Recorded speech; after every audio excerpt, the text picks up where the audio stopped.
Jam shumë i njohës për këtë mundësi që mund të flasim pak për Biblën e re, për përkthimin e ri, për punën që është bërë. Edhe Xhefi e përmendi pak, kështu që nuk do përsëris gjërat që ai tha që pse është një përkthim i ri, por është një nga pyetjet e para që njerëzit të bëjnë. Pse nuk ka Bibla në shqip, pse duhet një përkthim i ri? Në fakt, çështja e përkthimit nuk është e një përkthimi të Biblës që ka fjalët e sakta të Perëndisë, sepse për ato po flasim më tepër. Nuk është diçka që nisi në 5 vitet e fundit. Madje Xhefi që në fillim është munduar që kur doli Bibla ABS që të punoj me shoqërinë biblike për disa saktësime që duheshin bërë në Biblën ABS. Ka pasur kisha të tjera gjithashtu që janë përfshirë në atë proces, kështu që nuk është diçka që ne thjesht na lindi si një vëmendje në vitet e fundit, por është diçka që Zoti na ka pas vazhdimisht në zemër. Për shkak se ne ju kushtojmë rëndësi çdo fjale të Perëndisë, atëherë kemi pasur këtë dëshirë në zemër që të punonim për një gjë të tillë. Kështu që dua të flas për 5 tema kryesore, pse një përkthim i ri, filozofia e përkthimit, metoda e përkthimit, disa gjëra të reja çfarë sjell kjo Bibël, edhe disa shembuj që ta konkretizojmë.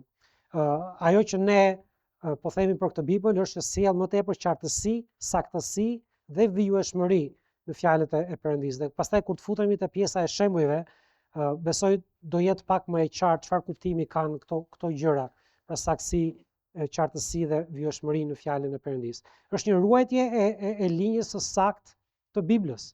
Pra Xhefi përmendi që ka 2 linja kryesore nga vijnë Biblat edhe përkthimet, edhe ka rëndësi se nga vjen ajo. Mbasdite ne do flasim shumë më gjatë në lidhje me këtë, me shembuj konkret, kështu që nuk duhet ta humbisni mbasditën. Nëse do humbisni një gjë, mbasditja sot nuk duhet të jetë njëra prej tyre. Vërtet do doni që të ishit këtu, sepse do të jetë besoj një hapje sysh në gjërat që ne do të shohim. Kështu që ruajtja e linjës së saktë të Biblës ka shumë rëndësi. Edhe Bibla ABS na hapi Zoti syt që ta kuptonim që ajo si thua po vjen rreth fundit të ciklit të saj.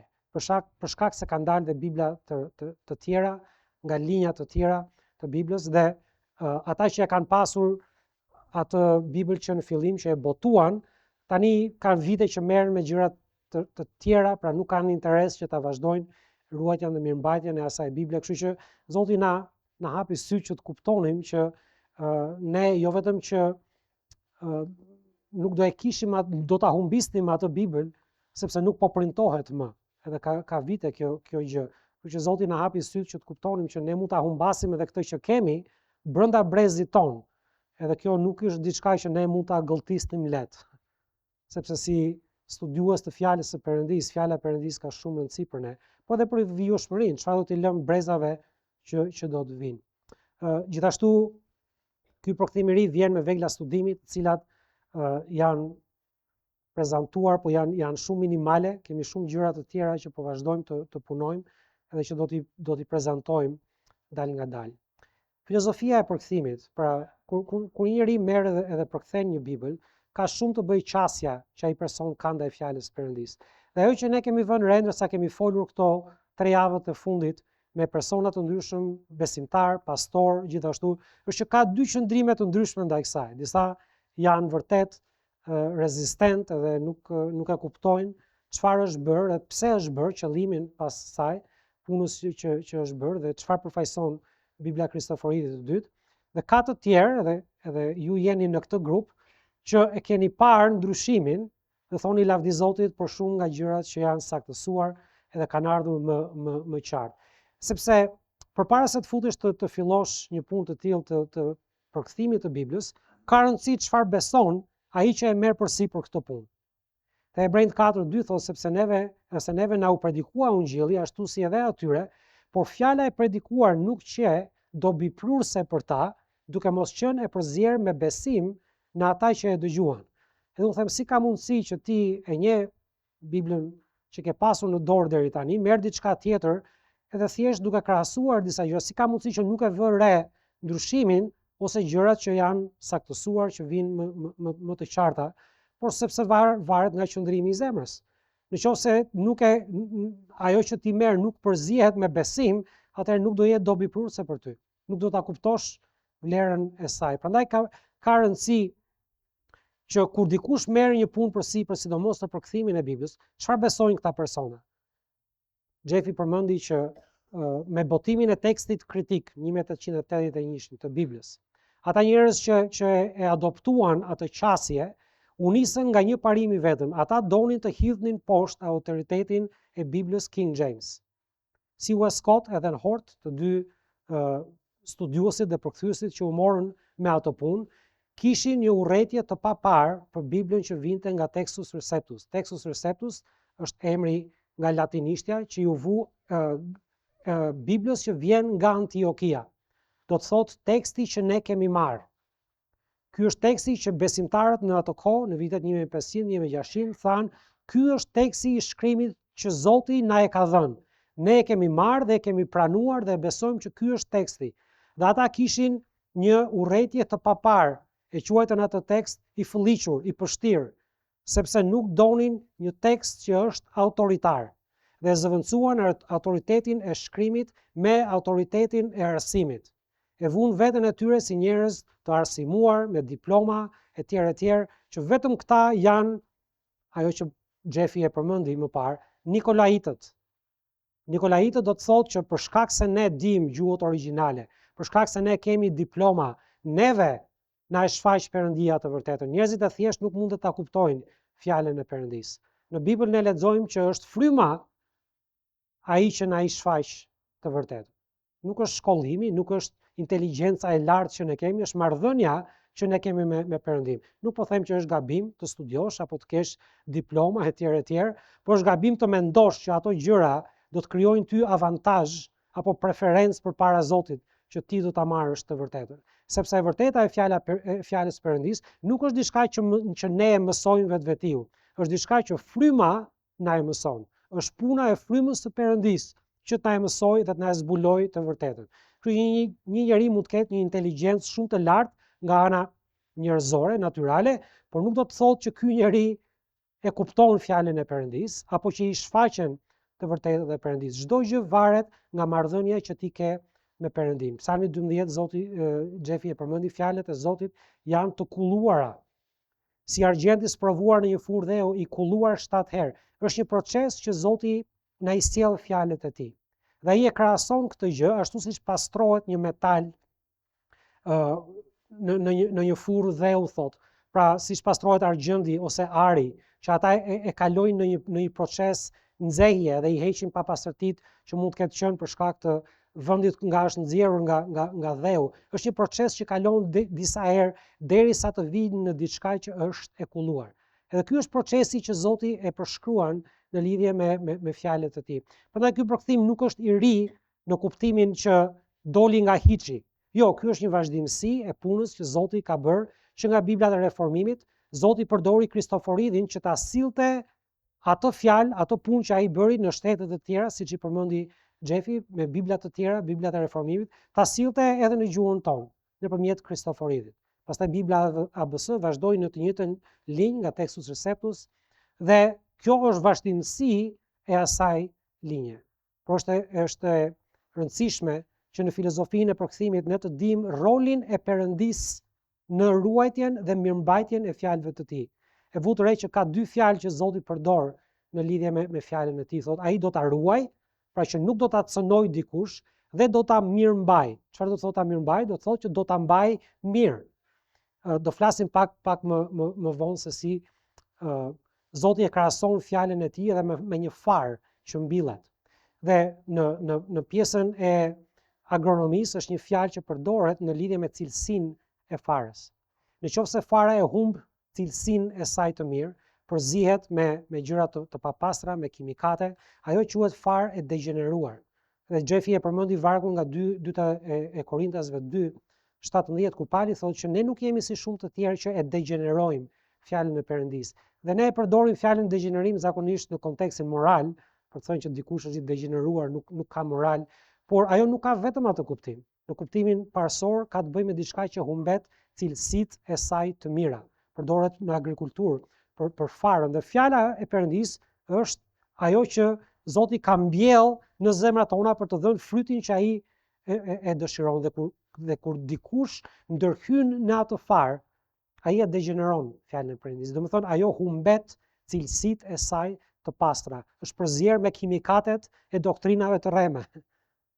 Edhe Pali thotë, ne nuk jemi si ata të tjerët. Ka shumë të tjerë fakt që në kohën e Palit që e degeneronin fjalën e Perëndisë, e bënin, e ndryshonin dhe ajo humbiste cilësitë. Prandaj Zoti e ruan që të mos cënohet dhe e mirëmban. Ajo është aq e freskët edhe aq e gjallë saq ishte në momentin kur Zoti e dha për herë të parë. Ka njerëz që besojnë që Bibla vlen vetëm në origjinal. Po problemi është që se ka askush origjinalin. Atëherë ose Zoti e ka ruajtur dhe e ka mirëmbajtur që të mos humbas cilësitë, që të jetë e gjallë edhe vepruese ashtu siç është në jetën tona, ose ne nuk e kemi fjalën e Perëndisë sepse askush nuk e ka origjinalin. Flasim pak për metodën e përkthimit. Si u përkthye kjo Bibël? Shumica e njerëzve që merren me përkthim të Biblës dhe ne studiuam për këtë gjë sepse nuk kishim eksperiencë në këtë. Ajo që bën është që fillojnë zakonisht duke përkthyer një libër të caktuar të Biblës. Zakonisht fillohet me Dhjatën e Re, Ungjit ose Gjoni specifikisht sepse janë nga më të njohurat dhe pastaj përkthejnë gjithë Dhjatën e Re. E përkthejnë, e botojnë Dhjatën e Re sepse duan që t'i japin dikujt në dorë përkthimin e ri dhe unë e kuptoj shumë mirë dëshirën dhe arsyen për këtë gjë. Pastaj mbasi kanë botuar Dhjatën e Re, fillojnë me Dhjatën e Vjetër derisa ta përfundojnë të tërën. Për shkak se ne besojmë që fjalët individuale janë ato që japin kuptimin e saktë të Biblës, që të ruajnë nga një interpretim vetjak i Biblës, që të mos e kuptosh Biblën, të mos interpretosh atë në një kuptim alegorik, siç e përmendi Xhefi me Origjenin. Atëherë ne menduam që ta fillojmë punën e përkthimit duke studiuar çdo fjalë që gjendet në Bibël. Jo duke filluar me përkthim direkt, por duke studiuar çdo fjalë. Tani ne nuk jemi të rinj në çështjen e studimit apo predikimit fjalës së Perëndisë. Nuk është që ne nuk e njihnim Biblën kur e kemi filluar këtë punë, kam 30 e ca vjet që predikoj fjalën e Perëndisë. Megjithatë, ne thamë, për shkak se ne duam të jemi të qëllimshëm që fjalët individuale të ruhen në pastërtinë dhe në nuancat siç Zoti i ka përdorur në fjalën e tij, atëherë thamë, nuk do të fillojmë direkt me përkthim. Do bëjmë një listë të gjitha fjalëve nga 780.000 fjalë që ka Bibla, do bëjmë një listë të çdo fjale që Zoti e përdor, që janë fjalë unike, të cilat përdoren në frekuenca të ndryshme, por do bëjmë një listë të gjitha fjalëve dhe do të studiojmë një më një, që nga përmendja e parë deri te përmendja e fundit, si e përdor Zoti këtë fjalë në Bibël, si e përkufizon Zoti këtë fjalë në Bibël. Pavarësisht gjërave që dim, pavarësisht gjërave që kemi mësuar, Zot ti na e hap syt që të kuptojmë çdo fjalë tënde. Ky ka qenë qëndrimi ynë që pse nuk filluam direkt me përkthimin. Sepse kur ti fillon direkt me përkthimin, e bën një varg, kalon, pastaj harron se si e ke përkthyer këtë varg aty. Edhe diku tjetër je i përqendruar vetëm në pasazhin që po bën, ndërkohë ke harruar si e ke përkthyer diku tjetër.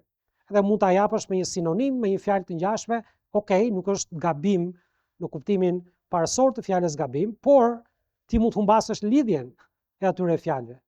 Prandaj ne tham, Bibla thot, në fillim ishte fjala. Kështu që ne tham, në fillim do bëjmë fjalët. Edhe u morëm me këtë punë për 30 muaj. Për 2 vjet e gjysmë ne u morëm vetëm me studimin e fjalëve, çdo fjalë në Bibël. Duke bërë studimin e çdo fjalëve, ne bëm gjithashtu edhe kategorizimin e fjalëve.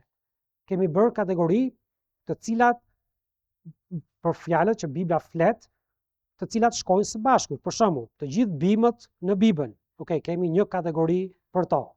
Nëse do ta dish cilat janë të gjitha fjalët që flasin për bimët në Bibël, ka një kategori për të. Të gjithë kafshët në Bibël, të gjithë shpendët në Bibël, të gjithë ushtarët në Bibël, çdo gjë që lidhet me tabernakullin, çdo gjë që lidhet me mbretërit, me çfarë të duash ti, që thot Bibla, ne kemi një kategori për ato. Kështu që pse e bëm këtë gjë? Sepse duam që kur të studiosh, jo vetëm të studiosh kur ti e di fjalën për cilën po studion, por edhe nëse ti po e kërkon fjalën për cilën do të studiosh, por nuk e di që është ajo fjalë.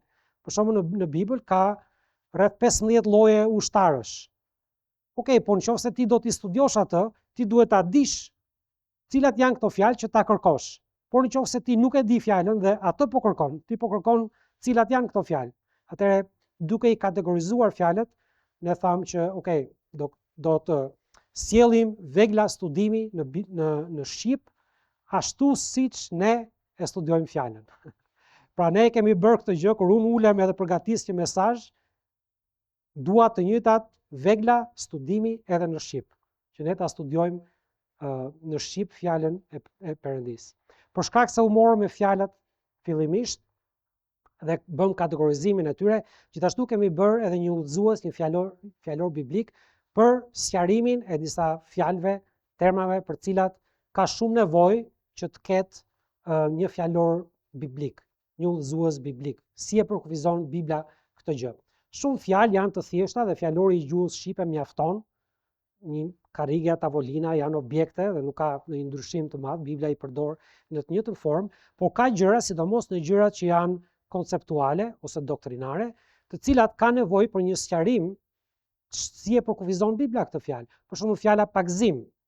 Fjala pagzim ti ke që nga mormonët që pagzojnë për të vdekurit, te katolikët që pagzojnë foshnjat, tek ungjillorët që pagzojnë vetëm ato që shpëtojnë, apo forma të tjera pagzimi. Kështu që nuk mund t'ja hedhim fajin fjalorit të gjuhës shqipe pse nuk përkufizon fjalën pagzim sipas asaj që e përkufizon Bibla, sepse nuk është në sferën e fjalorit biblik që të merret e fjalorit të gjuhës shqipe që të merret me çështjet doktrinare apo ndryshimet doktrinare. Kështu që për shkak të kësaj, me hirin e Zotit do të kemi së shpejti edhe një udhëzues biblik që shoqëron edhe tekstin e përkthyer. Pra që ti mund të klikosh, fjala vjen një fjalë të caktuar, edhe aty do të shohësh përkufizimin e saj sipas mënyrës që e përkufizon Zoti. Okej, të gjithë pyesin çfarë janë gjëra të reja që vijnë në Bibël. Kështu që unë do në këtë përkthim. Kështu që unë dua të përmend disa nga gjëra që janë të reja që nuk kanë qenë më përpara. Së pari është emri i shenjtë i Zotit. Nga hebraishtja, emri i shenjtë i Perëndisë, kjo quhet në gjuhën teologjike, quhet tetragrammaton. Tetragrammaton është emri i shenjtë i Perëndisë, i cili përmban vetëm 4 bashkëtingëllore në gjuhën hebraike. Ata lexojnë nga e djathta në të majt, jo si ne, kështu që është J, H, V, H. Këto janë 4 bashkëtingëllore që përmbajnë emrin e shenjtë të Zotit. Dhe kjo në gjuhët e botës të përkthyer është dhënë si Jehova. Kjo është emri i shenjtë i Perëndisë. Tani unë e di që ka një sekt që quhet Dëshmitarët e Jehovait, nuk ka lidhje fare me ata janë një sekt i rrem, por ky është emri i shenjtë i Perëndisë. Dhe sa herë që dikush do përkthej Biblën, gjithmonë do të përballet me këtë sfidë. Si do ta përkthejmë ne këtë emër, pra Jehova, emri i shenjtë i Perëndisë, tetragrammatonin, 4 bashkëtingëllorët, si do ta përkthejmë në gjuhën në cilët bëhet përkthimi i Biblës. Dhe në Dhjetën e Vjetër, ku përmendet ky emër në hebraisht, ky emër është përkthyer Zoti. Po është përkthyer Zoti me Z të madhe dhe të tjera të gjitha të vogla. Dhe nuk dallon nga Zoti që nuk është kjo shprehje që shfaq emrin e shenjtë të Perëndisë, por është thjesht Perëndia si drejtohemi ne si Zoti. Kështu që për ta dalluar sa herë që është përdorur emri i shenjtë i Perëndisë, në Dhjetën e Vjetër, në Biblën Kristoforidhi 2, kjo është të dhënë me shkronja të mëdha. Të gjitha kur lexon aty Zoti me shkronja të mëdha, në Dhjetën e Vjetër duhet ta dish që ai është emri i shenjtë i Perëndisë. Prandaj është shkruar Zoti me shkronja të mëdha. Pse nuk përdorim ne Jehova sa herë që përmendet ajo, sepse është përdorur mbi 6000 herë në Dhjetën e Vjetër. Pse nuk e përkthejmë ne atë emër me emrin që njihet, që është emri i shenjtë i Perëndisë? Po ka disa arsye pse. E para është sepse te Eksodi 20 në vargu 7, Zoti vet si pjesë e 10 urdhërimeve thot: mos e përmend emrin e Zotit, që është emri i shenjtë i tij, Perëndisë tënd më kot, sepse Zoti, emri i tij i shenjtë, nuk do ta mbaj të pafaj ato që e përmend më kot emrin e tij. Pra ka një paralajmërim aty, që shiko, thjesht sepse ti ja di emrin e shenjtë Perëndis, mos e përdor atë vend e pa vend, sepse ai është një emër i shenjtë. Dhe ne e kuptojmë këtë edhe në rrafshin njerëzor, sepse unë kam një prind, kam një baba, ja di emrin atij, po nuk e them gjithmonë Stavri, se kështu e ka emrin. Unë i drejtohem atij në bazë të marrëdhënies që kam me atë. E quaj baba. Tani ne e quajmë gjyshi, sepse kemi edhe ne fëmijë tani, kështu që i ka ndryshuar pak statusi, por nuk i drejtohem atij gjithmonë në emër. Unë ja di emrin dhe kur e prezantoj me dikë, i them ky është Stavri, babai im, kështu quhet ai. Por kush jemi ne që ta thrasim atë, kur ne nuk e bëjmë këtë për shkak të nderimit me etrit tan, kush jemi ne që ta thrasim pafund emrin e tij? Për më tepër, kur Zoti Jezu Krisht citon dhjatën e vjetër. Dhe kjo gjë është dhënë në greqisht. Mënyra ai nuk e quan atë me emrin e tij të shenjtë, pra që ta thrasit direkt në emër. Mënyra se si kjo është përkthyer në dhjatën e re, për shembull te Mateu 23:37, por jo vetëm këtu, në të gjitha vendet ku ai citon dhjatën e vjetër, që ka emrin e shenjtë të Perëndis, Jezusi i tha atij do ta duash Zotin, Perëndin tënd me gjithë zemrën tënde, me gjithë shpirtin tënd dhe me gjithë mendjen tënde. Ai ta jep përkthimin. Dhe në greqisht kjo fjalë, pra Zoti, është përkthimi që ai i bën emrit të shenjtë të Perëndis nga hebraishtja në greqisht.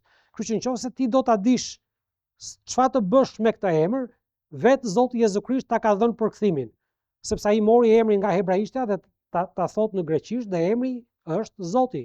Prandaj duhet përdorur në atë formë. Për më tepër, nëse nuk bën këtë dallimin Zoti me shkronja të mëdha, kapitale, dhe Zoti normal, vetëm me Z të madhe, atëherë ka shumë vargje në Bibël që ti nuk i kupton dot. Për shembull, Marku 12:36 është citimi i Psalmit 110.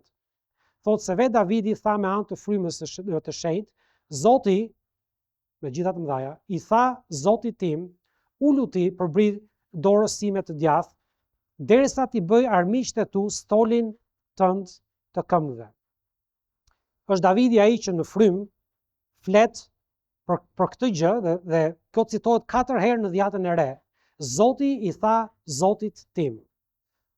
Por në të gjitha Biblat, në shqip, në të gjitha pa përjashtim, këto vargje në dhjatën e re që citojnë dhjatën e vjetër, jepen me Z të madhe dhe të tjerat me të vogël. Zoti i tha Zotit tim, pra Zoti dhe Zoti janë njësoj. Dhe ai varg nuk ka kuptim. Çfarë do thotë Zoti i tha Zotit tim? Është po flet me vete Zoti? Ai varg nuk ka kuptim nëse ti nuk e kupton çfarë thot ai. Sepse ajo që ai thotë është Zoti, pra emri i shenjtë i Perëndis, Perëndia At. Thot Davidi i tha Zotit tim, kush është Zoti i tij? Është Krishti. Ati i tha birit, ulu ti përbrit dorës time të djathtë, derisa ti bëj armiq stolin tënd të këmbëve. Dhe ai është konteksti i asaj që ne lexojmë më vonë në Bibël, në të gjithë dhjatën e re, që një ditë Ati do t'ia dorëzoj mbretërinë biri do të ulet në të djathën e Perëndis, dhe është ulur tashmë në të djathën e Perëndis, edhe të gjithë armiqt do t'i nënshtrohen birit. Kështu që ti e humbet këtë gjë nëse nuk e kupton që Zoti me shkronja të mëdha është emri i shenjtë i Perëndis, dhe humbet lidhjen e dhjatës së vjetër me dhjatën e re. Sepse në të gjitha Biblat që nuk e kanë përkthyer këtë Zoti me shkronja të mëdha, ti nuk gjen një lidhje të dhjatës së vjetër me dhjatën e re, që i njëjti Zot që është Zoti i dhjatës së vjetër, është po i njëjti që është edhe Zoti i dhjatës së re. Kështu që emri i shenjtë i Zotit ka shumë rëndësi dhe në Biblën e re ai vjen në dhjatën e vjetër me shkronja kapitale, me shkronja të mëdha Zoti. Kështu që sa herë që ta lexoni, ta dini që ai është emri i shenjtë i Perëndis, prandaj veçohet nga format e tjera të fjalës Zot. Tjetër, çfarë është e re, janë disa nga emrat e përvetshëm. Tek Psalmi 68 vargu 4, thotë këndojeni Perëndis, këndojeni lavdrime emrit të tij, lartojeni atë që kaliron mbi qejt me emrin e tij Jah, dhe ngazëlloni para tij. Jah është forma e shkurtuar e Jehova. Është forma e shkurtuar e emrit të shenjtë të Perëndis. Dhe në dhjatën e vjetër ka shumë personazhe të cilët e kanë këtë pjesë si pjesë të emrit të tyre. Pra pjesën Jah, ata e kanë pjesë të emrit të tyre. dhe tregon që ky njeri ka emrin e Zotit si pjesë të emrit të tij. Për shkak të kësaj, për shkak se kjo gjë është e rëndësishme kur ti studion dikë nga dhjata e vjetër. Kur ai person e ka emrin e shenjtë të Perëndisë si pjesë e emrit të tij, ne studiojmë edhe kuptimin e emrave. Kështu që nuk mund ta linim jashtë Biblës të gjitha ato emra që në hebraisht përmbajnë emrin e shenjtë të Perëndisë, formën e shkurtuar të saj me Jah. Prandaj ne i kemi ruajtur këto emra të përveçëm nga gjuha hebraike, kur ato përmbajnë emrin e shenjtë të Perëndisë. Prandaj Nehemia është Nehem Jah, sepse ka emrin e shenjtë të Perëndisë. Isaia është Isaia. Tani Isaia citohet dhe në dhjatën e re. Por dhjata e re është shkruar në greqisht dhe forma e greqizuar e emrit të Isais në hebraisht është Isaia. Grekët e shkruajnë me s në fund, por zakonisht ajo bie kur ne shqiptojmë në shqip. Kështu që kur e lexon në dhjatën e vjetër është Isaia, sepse ai është emri i greqizuar, dhjata e re është shkruar në greqisht, kurse dhjata e re në hebraisht. Kështu që nga Isaia në hebraisht, Isaia në greqisht edhe në shqip. Por në dhjatën e vjetër ky është Isaia, sepse ka emrin e shenjtë të Perëndisë. E njëjta me Elia dhe Elia. El është një nga emrat që përdoret për Perëndin dhe Jah. Kështu që ai profet i ka të dyja emrat e Zotit si pjesë të emrit të tij. Atëherë kur ti e studion atë emër, duhet ta dish këtë gjë, sepse është e rëndësishme për personazhin që citohet. Sofonia edhe një herë, Sofonia, Jeremia e njëjta gjë. Tani këto emra janë përkthyer në Biblën ABS, janë përkthyer nga italishtja, sepse Bibla ABS është përkthyer parësisht nga Nova Diodati, nga Diodati i ri në italisht. Kështu që ajo që ata kanë bërë është që kanë marrë emrat nga italishtja dhe i kanë shqipëruar. Kështu që kur ai thot Abdia apo Mikea, më fal, po këto nuk janë emra hebraik. Nuk do gjesh një Mikea në Izrael. Ato i kanë marrë nga italishtja dhe i kanë përshtatur në shqip. Kështu që ne i kemi ruajtur ashtu siç shqiptohen në gjuhën e tyre. E njëjta gjë ndodh me emrat tanë nëse ne shkojmë, amen. Nëse ne shkojmë në një kulturë tjetër apo në një vend tjetër edhe pyesin si e ke emrin. Ti ja thua si e ke emrin, okay, në gjuhën e tyre ata mund ta shkruajnë ndryshe, po ai do mundohet që ta shqiptojë ashtu siç ja thua ti. Për shembull Jonida e ka me j, po kur jemi në Amerikë, amerikanët në anglisht j-n e shqiptojnë x. Kështu që i thon Jonida ose Jonaida kur e lexojnë emrin, sepse ashtu mendon ai që lexohet ai emër. Në Amerikë ka gjithashtu edhe shumë njerëz që vijnë nga Amerika Latine. Ata j-n e shqiptojnë si h. Për shembull nuk thon Jezus, po thon Jesus. Kështu që nëse ata kujtojnë që ajo është nga Amerika Latine, i thon Honida ose Honaida ose Juanita, lloj emra shketin. Si ja thon, po kur ajo ja shqipton e thot, jo, unë quhem Jonida, nuk ka rëndësi si e shkruan ai në gjuhën e vet. Ai ta shkruaj si të doj. Rëndësi ka që kur ai e shqipton, të dali e përafërt me mënyrën se si ajo e ka emrin. Prandaj janë këto emra të përveçëm që kanë dalë, që janë pak më ndryshe tani, okay? Por ka një arsye që pse janë ndryshe. Dhe arsyeja që pse janë ndryshe është e rëndësishme që të ruhet, sepse është emri i shenjtë i Perëndisë. Sepse më tha një vëlla një ditë, tha po na e prishe fare këtë, tha unë ja kam vënë çunit emrin, s'po ja them emrin se mund ta dini kush është. Një nga profetët e dhjatës së unë ja vura emrin çunit, tha si tani del emri kot. I thash çunit ta gëzoj emrin sepse ka emër fantastik. Nuk i heq asgjë emrin të çunit, por kjo është e sakta. Sepse ka emrin e Perëndisë aty brenda, kështu që tingëllon pak e çuditshme, unë jam dakord, edhe mua s'është mësuar goja akoma me ato emra, por për studim edhe për saktësi është ajo që është. Kështu që ta dini që kjo është. Dhe kjo nuk është një gjë e re për ne, me qira fjala. Është një personazh i njohur në botën e politikës, që mos merren fare me politikë, por është nga Izraeli. Ai është kryeministri i Izraelit. E dini si e ka emrin ai? E ka Netanyahu. Ne i themi një Netanyahu, se është n dhe j bashk, pa ai nuk e ka me një. E ka me Netan ja. Ai ka emrin e shenjtë të Perëndisë në emrin e tij. Kështu që ne nuk i themi Netania atij, sepse na tingëllon ne më bukur. No, jo, ne mundohemi ta shqiptojmë, është si e ka emrin e tij Netanja. Okej.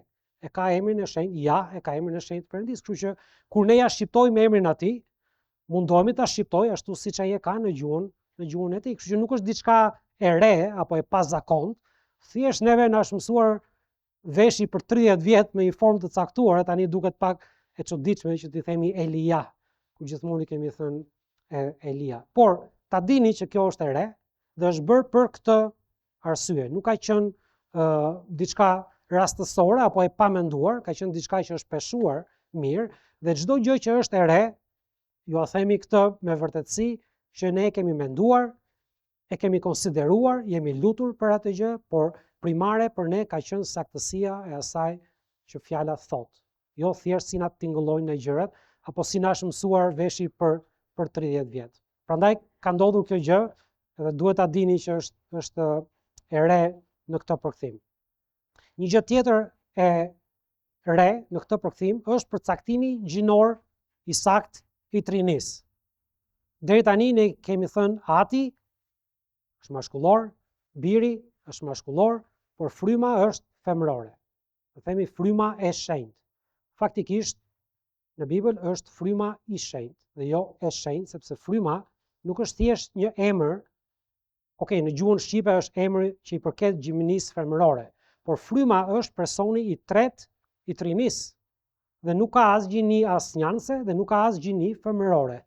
Gjinin e tregon shumë qartë Krishti në disa vende, Gjoni 14, Gjoni 16, ku flitet për frymën, thotë për ngushëlluesi fryma i shenjtë, në të cilin Ati do ta dërgojë në emrin tim. Ai, jo ajo, ai ka për t'ju mësuar çdo gjë dhe ka për t'ju sjellë gjithçka në kujtesë çfarëdo që ju kam thënë. Por ne kemi 30 vjet që themi fryma e shenjtë. Më vjen keq me shoqja se thotë ai po. Po s'është e saktë. Fryma është i, sepse është ai. Okej, na është mësuar veshin ndryshe, dakord?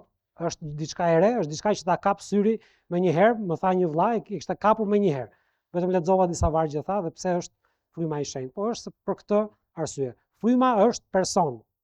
Dhe aty ku gjuha shqipe bie në ndesh me doktrinën, doktrina merr precedencë në çdo rast. Dhe ne faktikisht kemi dhe raste të tjera në shqip për këtë gjë. Për shembull tek Gjoni 1 kur flet për Krishtin, ai quhet fjala. Por thot ai fjala, nuk thot ajo fjala, sepse fjala fjalë në shqip është në gjuhën femërore. Çfarë si ka? Është personi i Jezu Krishtit, është ai, nuk është ajo.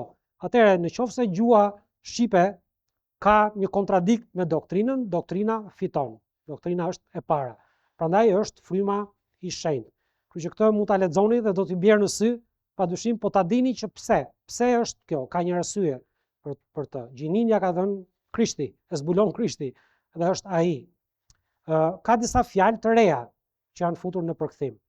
Ne nuk kemi pasur qëllim që të fusim fjalë të reja në përkthim. Nuk ka qenë ky qëllimi ynë, por ajo ka ndodhur për shkak të saktësisë së fjalës. Nëse në shqip ka 10 sinonime, të cilat kanë një ngjyrim ndryshe nga njëri tjetri dhe japin një kuptim pak me një nuancë tjetër në shqip, ne jemi munduar që t'i ruajmë të 10 me ato nuanca siç i ka përdorur Zoti. Ka përkthime të tjera të cilët i kanë bërë bashkë, 2-3 fjalë i kanë bërë bashkë sepse janë shumë të ngjashme. Okej, ti nuk është se është gabim detyrimisht, por në studim ti do humbasesh lidhjen me to. Kështu që ka disa fjalë të reja që janë futur, të cilat janë futur vetëm për shkak të arsyes së saktësisë, për asnjë arsye tjetër. E para Gjoni 2:2 është një nga këto fjalët e reja, thotë ai është flijim, shlyerja për mëkatet tona. Dhe jo vetëm tonat, por gjithashtu edhe për mëkatet e të tërë botës. Kjo fjalë, flijim, shlyerja, është fjalë e re, por është një fjalë e përbërë. Megjithëse është fjalë e re që nuk e ka fjalori i gjuhës shqipe, është një fjalë kur ti e lexon, fjalë formimi ta tregon çfarë kuptimi ka ajo fjalë. Pra ai është edhe flijim për mëkatet tona, dhe për shkak se ai është flijim, ai edhe shlyen mëkatet tona. Kështu që është një fjalë e përbërë, nuk e gjen në fjalor, po do ta gjesh në fjalorin biblik, por që ka rëndësi sepse ai kuptim nuk jepet dot me një fjalë të vetme. Dhe nuk është as shlyerja më vetvete dhe as flijimi në vetvete. Ato të dyja ekzistojnë si fjalë të tjera, por në këtë vend ato bashkohen për të dhënë një kuptim të përbërë të asaj që Krishti është për ne. Dhe për shkak se është të tillë, atëherë ajo gjë është në përkthim. Thjesht ta dini që ne nuk kemi patur qëllim që hajde të fusim ca fjalë të reja që ta bëjmë Biblën më interesante. Jo, qëllimi ka qenë vetëm saktësia e fjalëve. E para Gjonit 4:10 gjithashtu përmend flijim shlyerje. Gjuha shqipe është shumë e pasur në shumë gjëra, përveç se një kategorie. Kur vjen puna te drejtësia, ne çdo gjë e kemi i drejt pa asnjë nuancë fare. Kurse Bibla përdor disa fjalë që kanë të bëjnë me drejtësinë dhe kanë një nuancë të ndryshme nga njëra tjetra, megjithëse janë të afërta në kuptim. Është futur jemi i drejtshëm. Një njeri është i drejtshëm kur ka prirje për të bërë të drejtën. Nuk është një rast specifik që bëre të drejtën apo bëre gjën e gabuar. Kur ti ke qëndrimin që nuk ka rëndësi rasti apo situata, unë do bëj atë gjë që është e drejtë, atëherë ti je njeri i drejtshëm, sepse ti priresh nga e drejta. Një njeri i drejtë është ai që vepron drejtshëm. Pra një njeri që bën drejtësinë është një njeri i drejtë. Tani ne e dim që në kuptimin e shpëtimit asnjë njeri nuk është i drejtë në Bibël, por kjo është përdorur në Bibël që një njeri quhet një njeri i drejtë, sepse në kontekstin e gjërave që ai sa njerëzit kanë në dorë, ai ka bërë gjëra që janë të drejta. Është futur gjithashtu fjala drejtësibërës. Është i vargë tek ligji për të rirë 32:4, ku Bibla thot për Zotin, thot i drejtë dhe drejtësibërës është ai. Dhe atë varg nuk ka ditur si ta përkthej asnjë nga përkthimet e tjera në Bibël. Sepse të gjitha përkthimet e tjera, këto dy fjalët që janë just, ta lema të mbaroj se e ka të rëndësishme. Po duhet të dëgjoni fjalët. Thot just and right, pra i drejt dhe drejtësibërës. Këto të dytën, për shkak se gjitha përkthimet just dhe right i kanë përkthyer gjithmonë i drejt, kur janë në të njëjtin varg nuk kanë ditur çfarë të bëjnë. Edhe kanë thënë i mëshirshëm ose diçka tjetër, ja kanë futur kot, domethënë sepse nuk kanë ditur si ta zgjidhin këtë gjë. Edhe kur janë në vargje të ndryshme, ajo nuk bie në sy, sepse ti thua, okay, i drejt, janë gjitha një lloj, por kur Zoti t'i vë ato në të njëjtin varg, ngjitur me njëri tjetrin, ti si përkthyes do përplasesh aty derisa ta zgjidhësh çfarë kuptimi është kjo gjë, cila është nuanca që Zoti jep. Kështu që një njeri që është i drejtshëm, që ka një qëndrim të drejtë, dhe është i drejtë në gjërat që bën, është drejtësibërës, pra ai bën atë gjë që është e drejtë. Prandaj janë fjalë të ndryshme, drejtësuar, drejtësi, drejtëri, gjithashtu studioni këto fjalë, shkoni te bibla.online, kërkojini sipas asaj kërkimit, që tani kemi në shqip një motor kërkimi, lavdi Zotit, që mund ta kërkoni fjalët me fjalë, me shprehje, me vargje, me referenca vargjesh të ndryshme. Shikoni aty ka një shembull që jepet si mund të kërkosh, që ta bën kërkimin e fjalëve më të lehtë. Por ajo që është e rëndësishme është që Zoti i përkufizon këto gjëra. Për shembull tek Jobi 1, thot thot në truallin e Ucit ishte një njeri me emrin Job. Ai ishte një njeri i përsosur dhe i drejtshëm, që e kishte frikë Perëndin dhe i reshtej të keqes. Ta jep Zoti vetë përkufizimin. Nëse ti nuk e di çfarë do të thotë njëri i drejtshëm, ai ta thot, është një njeri që ka frikë Perëndin dhe që i reshtet të keqes. Ky është një njeri që është i drejtshëm. Pra, nëse ti thjesht e merr fjalën dhe e studion në Bibël, atëherë Zoti do ta japi përkufizimin. Si e përkufizon ai këtë fjalë? Po nga dallon kjo nga ato fjalë të tjera. Po është një temë studimi shumë e rëndësishme. Futu edhe kërko dhe do ta gjesh. Një shembull tjetër është imitues apo ndjekës. Në Biblën ABS dhe në Biblat e tjera, në shqip, përkthimet e tjera në shqip, është përdorur fjala imitues. Në fakt, kjo fjalë në Bibël, fjala e saktë është ndjekës. E para Korintasve 11:1, më imitoni mua siç unë jam imitues i Krishtit, thot Bibla ABS dhe Biblat e tjera. Efezanët 5, bëuni pra imitues të Perëndisë. Kjo kishte rëndësi që të saktësohej si fjalë, sepse nuk është konsistente. Por fjala ndjekës është konsistente që nga fillimi deri në fund. Kur Krishti i thret dishepujt e tij, Mateu 4:19 edhe Luka gjithashtu, ai thot më ndiqni dhe do t'ju bëj peshkatar njerëzish. Jo më imitoni. Hajde më ndiq, eja pas meje, më ndiq.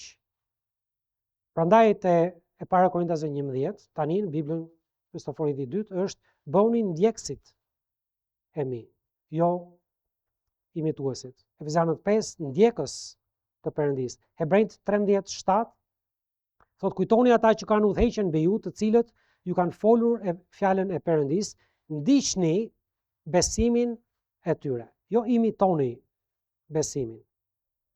Sepse në Bibël imitues është djalli. Një njeri që imiton, ai nuk e ka zemrën të ndjek.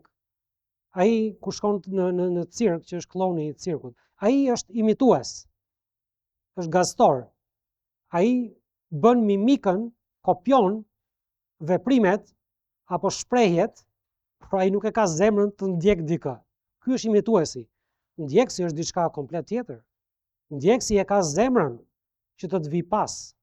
Dhe Zoti ne na thret, jo që të jemi imitues, që thjesht të kopjojmë veprimet apo artikulacionin e filanit apo fistekut. Jo, Zoti thot, më ndiqni, ejani pas. Dhe duke e ndarë fjalën imitues nga ndjekës në përkthimet e tjera, ato nuk kanë vijshmëri.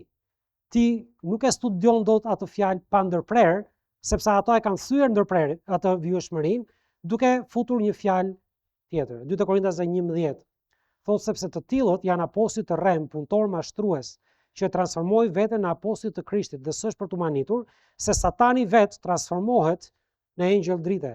Prandaj nuk është gjë e madhe edhe nëse shërbyesit e tij transformohen si shërbyesit e drejtësisë, përfundimi të cilëve do të jetë sipas veprave të tyre. Satani është imitues i Perëndisë.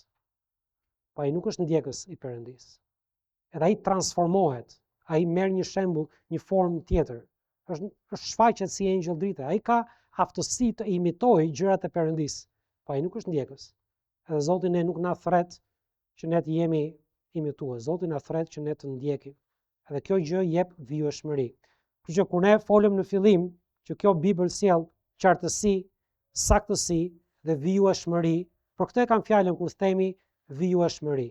Që ti tani je në gjendje që ta ndjekësh atë fjalë që kur Krishti i thret dishepujt thotë më ndiqni, që kur Pali i flet Korintasve, Efezianëve, më ndiqni Perëndin, apo Hebrejt 13 që duhet të ndiqni besimin atyre që u predikojnë fjalën e Perëndisë. Ajo fjalë është shumë specifike, prandaj është rëndësishme që të ruhet ashtu siç Zoti e ka dhënë.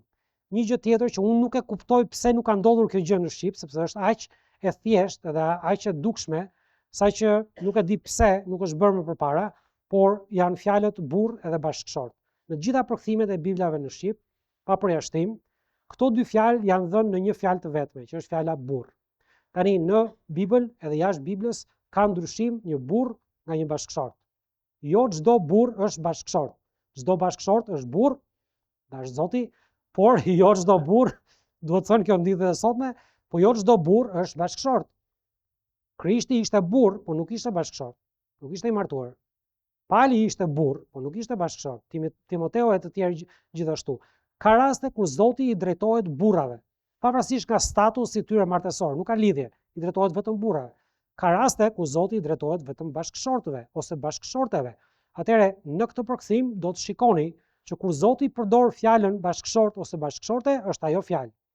Dhe kur Zoti përdor fjalën burr apo grua, është kuptimi i atyre fjalëve siç është në fjalorin e gjuhës shqipe.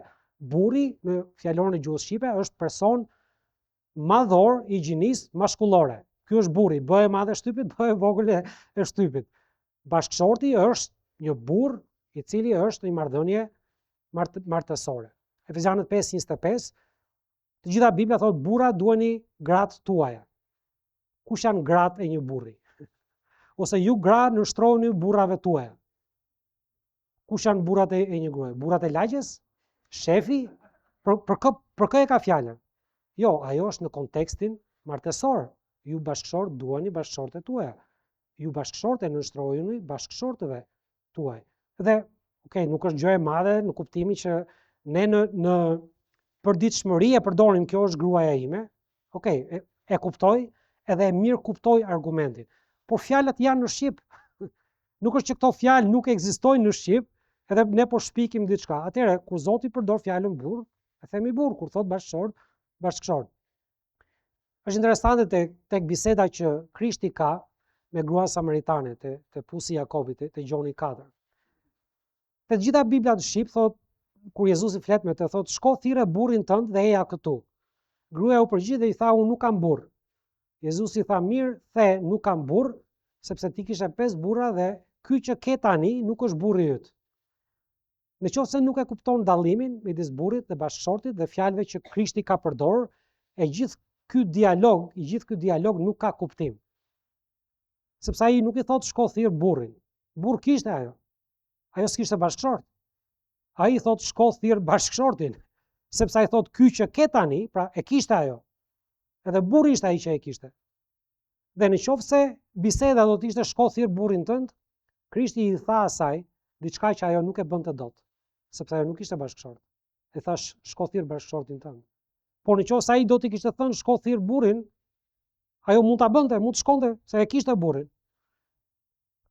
Në anglisht është kjo shpreha, do you have a man? Kështu i thon vajzave të reja, i pyesin, do you have a man? Pra a ke një burr? Po nuk e kanë fjalën gjithmonë për një bashkëshort. Mund ta kesh shok, mund ta kesh mik, apo të dashur, por nuk e ke bashkëshort. Kështu që ka rëndësi është burr apo është bashkëshort. Për shembull, e para Timoteu 2:8 thotë, prandaj dua që burrat të luten kudo duke ngritur duar lart, duar të shenjta, pa mëri dhe pa dyshim. Këtu thot burrat, nuk thot bashkëshortët. Por nëse nuk ka dallim që është përdorur në çdo vend fjala burr, ku e dallon ti këtu që e ka fjalën për ata që janë të martuar, te Efesianët 5, ju burra duheni gratë tuaja, apo të gjithë burrat. Nuk ka rëndësi, je i martuar apo ai po flet për lutjen këtu. Çfarë ka status si martësor në këtë rast? Atëherë, ai e ka bërë dallimin në Bibël. Çështja është pse nuk është bërë kjo gjë më përpara në gjuhën shqipe?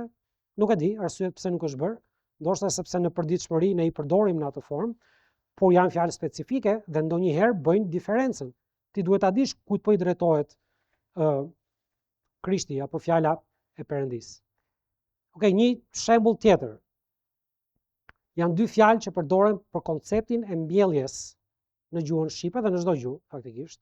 Është fjala mbjellje dhe fjala mbëltim. Mbëltim nuk është një fjalë që ne e përdorim shpesh, unë nuk e dija këtë fjalë, mu desh që ta shikoja në fjalorin e gjuhës shqipe. Mbjellja përdoret në Bibël flas, përdoret gjithmonë për farën, për diçka që ka të bëjë me procesin e mbjelljes së farës. Mbëltimi është diçka që ka të bëjë me mbjelljen e fidanëve. Arsyeja që pse ka rëndësi njëra nga tjetra është sepse ajo që ndodh me farën është një proces komplet ndryshe nga ajo që ndodh me mbjellje fidanësh, se ne përdorim edhe fjalën mbjellje. Por fjalori i gjuhës shqipe e përkufizon në këtë formë. Mbëltoj do të thotë mbjell, bim, apem, duke ngulur në dhe fidanët, filizat, rrënjët ose qepujkat e tyre. Mbëltoj qep, hudra, domate, hardhi, ullim, pemë, mbëltoj lule. Pra, kur ti merr një pemë të gjallë dhe kput një fidan prej saj dhe e mbjell, ky proces quhet mbëltim në gjuhën shqipe, ky është termi që përdoret në agronomi. Ne e themi edhe mbjell fidan, por për ta dalluar mbjelljen e farës nga mbjelljen e diçkaje që është e gjallë, fidani është tashmë një gjë e gjallë, janë dy fjalë të cilat Bibla i përdor në kontekste të ndryshme. Dhe për shkak se Bibla i përdor në kontekste të ndryshme, ne i kemi ruajtur këto ashtu siç ajo i përdor. Atëherë ta dini që kjo fjalë, megjithëse nuk është diçka që ne e përdorim në përditshmëri, ka një rëndësi doktrinare, sepse kur Krishti flet për farën, thot për shkak për mbjellësin që mbjell farën ose më vonë te Gjoni 12 thot, një kokur gruri, përveç se po të bjerë në tokë e të vdes, mbetet vetëm, por nëse vdes, ajo sjell në jetë shumë fryt. E përdor edhe më vonë te para Korintësve 15, që fara që të japi fryt duhet më parë të bjerë në tokë edhe të vdes dhe pastaj është në gjendje që të japi jetë një bime të re. Ky është një proces shumë i ndryshëm nga diçka që ti e merr si një fidan nga një pemë ekzistuese dhe e mbjell atë në dhe që ajo të rritet edhe të japi fryt edhe ajo. Procesi është ndryshëm dhe ka shumë rëndësi, sepse njëra ka të bëjë me mbjelljen e diçka që duhet vdes, tjetra ka të bëjë me shumë fishimin e diçka që jep jetë. Kur ne flasim për kishat, zakonisht ne themi kish mbjellje, pa do të mbjelli një kish të re. Por faktikisht ajo që ndodh është që ajo nuk është në të vërtetë kish mbjellje, sepse ai nuk vdes personi që e mbjell kishën. Ai është një person që është pjesë e një bashkësie, e një trungu të gjallë.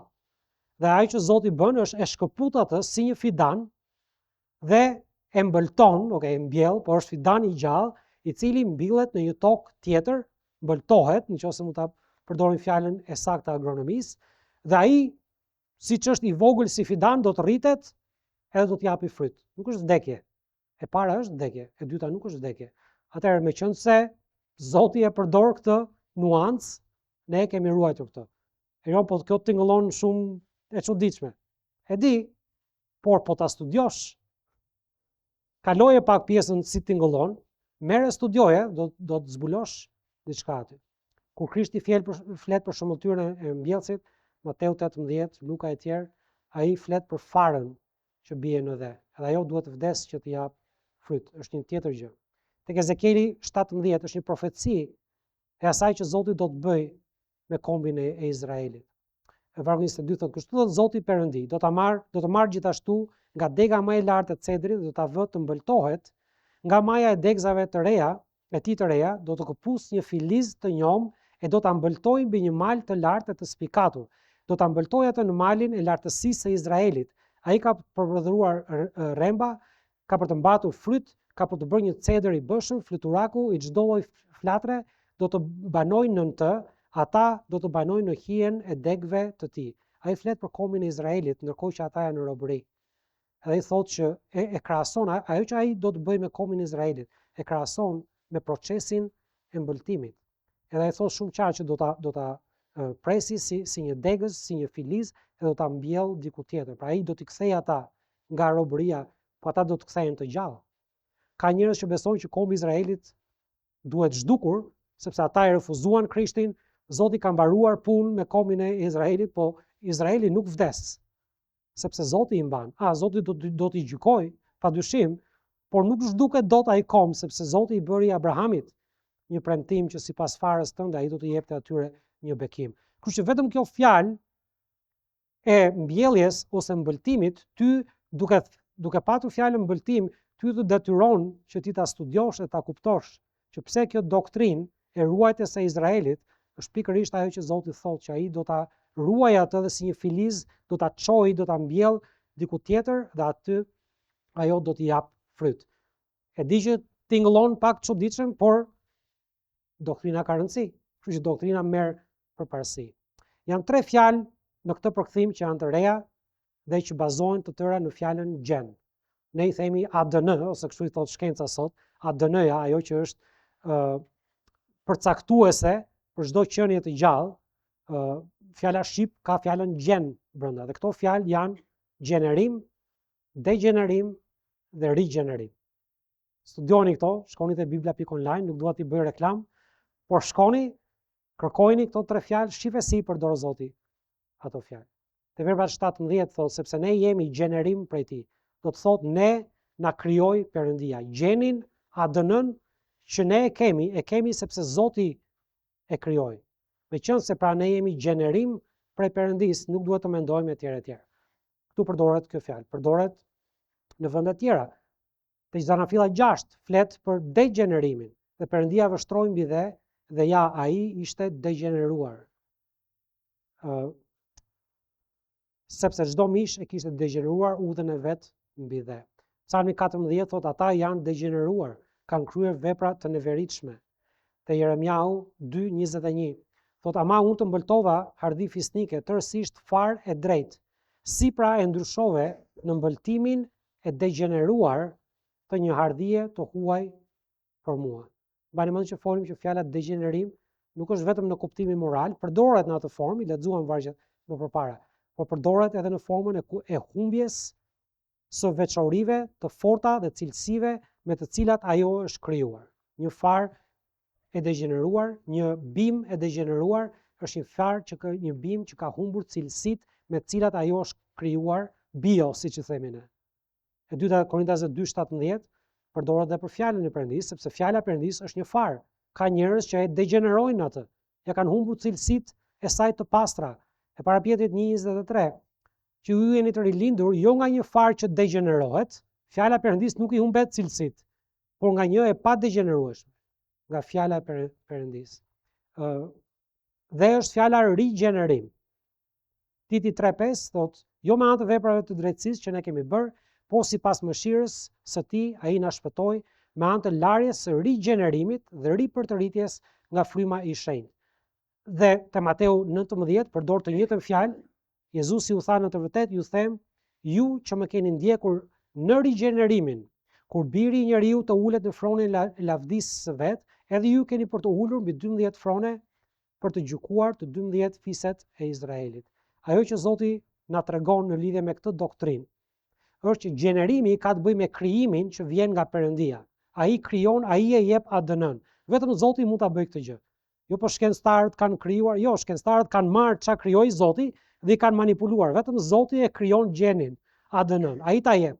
Zoti gjeneron. Njeriu për shkak të mëkatit degeneron. I humb cilësitë. E korrupton. Por një ditë Zoti do të rigjenerojë. Kur Krishti të kthehet në lavdinë e tij, thot Zoti, në rigjenerimin, ai do të rigjenerojë gjithçka. Ne do të marrim një trup të lavdishëm, i cili nuk do të degenerojë më, nuk do të prishet, nuk do të korruptohet, dhe gjithashtu ai do të heqë mallkimin që toka mori që te Zanafilla 3 për shkak të mëkatit. Atëherë kemi gjenerim që bën Perëndia, degenerim që bën njeriu dhe rigjenerim që vetëm lavdia e Perëndisë mund ta bëjë në të ardhmen. Dhe kur i studion këto gjëra, janë gjëra të bukura. Po më përpara nuk e kishim një gjë të tillë. Okej, kam edhe një shembull tjetër, por do ta kalojmë këtë sepse është pak e gjatë, edhe koha ime mbaroi. Në fakt është shembull i rëndësishëm sepse këtë pyetje ma kanë bërë shumë veta, por mund ta përmendim një herë tjetër, mund ta studiojmë ose pyetni Zanin sepse ai e ka studiuar. Në fund fare do them këtë gjë për ta mbyllur. Te para Thesalonikasve 2:13 thotë, edhe për këtë arsye falenderojmë pa ndërprerje Perëndin, sepse kur ju e pranuat fjalën e Perëndisë që dëgjuat prej nesh, ju nuk e morët atë si fjalë njerëzish, por siç është në të vërtetë fjala e Perëndisë, që gjithashtu vepron efektshëm në ju që besoni. Gjatë këtyre 3 javë kam takuar besimtar, pastor, dhe kam parë 2 qëndrime të ndryshme. Disa që thotë po ç'na duhet një përkthim i ri, disa që thotë kemi mësuar vargjet përmendësh, siç kanë qenë, kemi 30 vjet, nuk i ndryshojmë dot. Dhe nga ata që thonë lavdi Zotit për fjalët e tij të pastra. Dhe Bibla thotë që fjala e tij, kur ti e pranon ashtu siç është në të vërtetë, ajo do të veprojë në ty efektshëm. Pse kjo gjë ka 2 efekte të ndryshme në njerëz? Sepse varet nga qëndrimi që ka. Në qoftë se duan ta pranojnë ashtu siç është si fjalë e Perëndisë, Zoti do ta përdori. Është puna e frymës që t'i japi dëshmi për fjalët e tij. Në qoftë se jo, okej, atëherë do mbetesh si njeri fetar që çdo gjë që vjen udhës e pranon dhe je i kënaqur me atë gjendje që je. Por Zoti ka qenë besnik. Lavdia i përket atij, nuk është diçka që ne kemi bërë. Ai ka punuar me ne. Unë jam shpëtuar që përpara se të dilte Bibla ABC. Dhe ne si brez i atyre të parëve që u shpëtuam, që përpara se të dilte Bibla ABC, jemi lutur që Zoti na sjellë në gjuhën tonë fjalët e tij. Kështu që kjo nuk është një gjë e re që na lindi këto 5 vitet e fundit. Jo, kjo është një lutje që ne ja kemi drejtuar Zotit që përpara 30 vjetëve. Dhe ai na dha përgjigje pjesërisht me Biblën ABC, është një Bibël që Zoti e ka përdorur fuqishëm. Por puna e Zotit është që ta rafinojë fjalën e tij. Kjo është ajo që ai bën.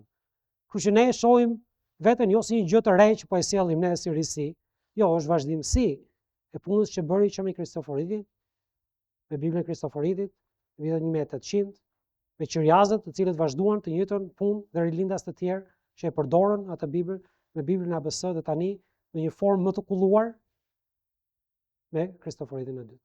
Le të lutem. Atë Perëndi, falenderit për fjalën tënde, për fjalët e tua, falenderit Zot që ti je Zot besnik. Edhe ti Zot dëshiron që ne të studojmë fjalët e tua, jo thjesht në përgjithësi, por në veçanti, fjalët e veçanta që na japin kuptimin e saktë të vargjeve. Zot na ndihmo që ta pranojmë me besim dhe të shikojmë çfarë pune ke bërë ti Zot për shkak të madhështisë tënde. Në emrin e Krishtit lutem. Amen.